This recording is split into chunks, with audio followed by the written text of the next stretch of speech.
Actu Cinto. Two officers talk about Coriolanus wanting to become the consul of Rome, although they know that he might fail in his bid because he is proud and does not like the people. They put things into perspective by noting that other leaders have merely flattered the people. They also say that a refusal to recognize the contributions would be ungrateful and wrong of them. The Senate enters to consider Coriolanus' qualification to be consul. The tribunes state that they will not vote him if he does not support the people, but Menenius is displeased by their lack of foresight. Comenius enumerates Coriolanus' deeds or exploits and his triumph in the battle, although Coriolanus once again protests that he doesn't want to hear them.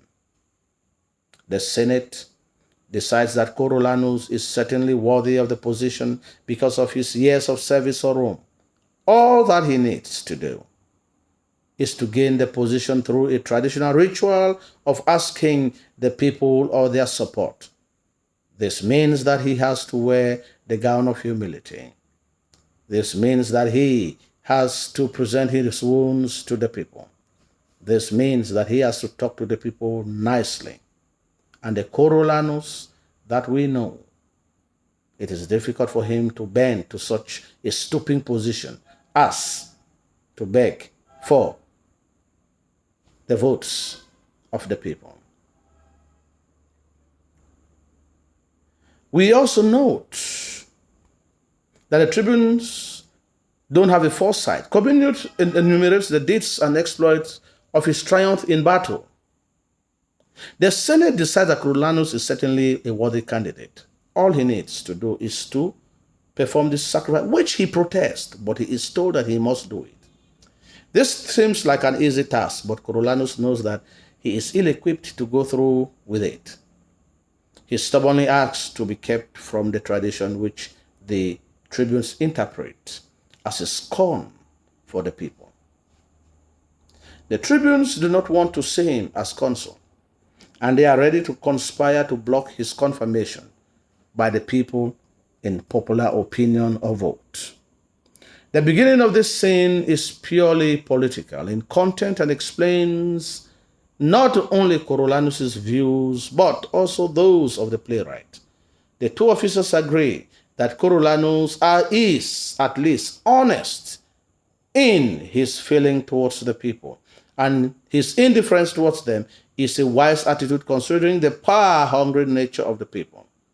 The view of the commoners is that which had been labeled on them by the monarchist society, that they are people who are poor and an unruly mob that does not have enough sense to govern themselves. Any other view would have been dangerous and unacceptable since it was an era before democracy, considering the fact that Shakespearean plays were sponsored and performed before an upper-class audience. A contrary opinion might risk sponsorship, and the officers suggest that ignoring Coriolanus' good deeds and proclaiming him unworthy is a very unfair act. They know the arguments for and against Coriolanus that are expressed in the play, but the conclusion that they reach is that Coriolanus is worthy, but he also has flaws. But he should be respected for his deed. That is one that is shared in the play by all. Comenius' language, when he speaks of Coriolanus' achievement, betrays the heroic light in which the nobles view Coriolanus. As weeds before a vessel under sail, so men obeyed and fell under stern. Comenius says of Coriolanus. This metaphor portrays Coriolanus as a man of great prowess, a singular hero who is able to conquer through his own merits alone. Comenius' tone is complimentary and dignified.